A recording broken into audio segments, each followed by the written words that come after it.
బాగా చేశారు కదమ్మా. అవునమ్మా. అరే మీరెప్పుడు వచ్చారండి? ఏ నేను రావడం నీ కష్టంగా ఉందా? అదేంటండి అలా అంటారు? నా కష్టంగా ఎందుకుంటుంది? ఏమో ఒకవేళ ఉందేమోనని. అదేం లేదులే గాని అన్నం వడ్డించమంటారా? వద్దు, నిన్నిలా చూశాక ఆకలి చచ్చిపోయింది. మీరేమంటున్నారో నాకు అర్థం కావట్లేదు. నువ్వు ఈ చీర గట్టి ఎంతసేపు అవుతుంది? 2 గంటలు అవుతుంది. ఎవరన్నా గట్టమంటే కట్టావా లేక నువ్వే కట్టుకున్నావా? ఏమండి? మొగుళ్ళు లేనప్పుడు పెళ్ళం పాత చీరలో ఉండాలని కనీస పద్ధతులు కూడా నేర్పలేదా నీ తల్లిదండ్రులు? అంటే మీరు నన్ను అనుమానిస్తున్నారా?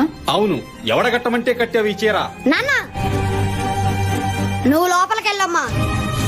ఆడవారి మనసులో అలాంటిదేమైనా ఉంటే దానికి కొత్త చీర అవసరం లేదు. పాత చీరలో అయినా ఆ పాపాలు చేయగలరు. అయినా నీ భార్య ఎటువంటిదో నీకు తెలీదా? నీలాగే చాలా మంది మొగుళ్ళు పాపం పుణ్యం తెలియని వాళ్ళ భార్యలను అనుమానించి చివరికి మొయలేని పాపాలని మూటగట్టుకున్నారు. తీరా మీరు తప్పు తెలుసుకున్న సమయానికి వాళ్ళు సంసారం అనే బంధం మీద వైరాగ్యం పెంచుకుంటున్నారు.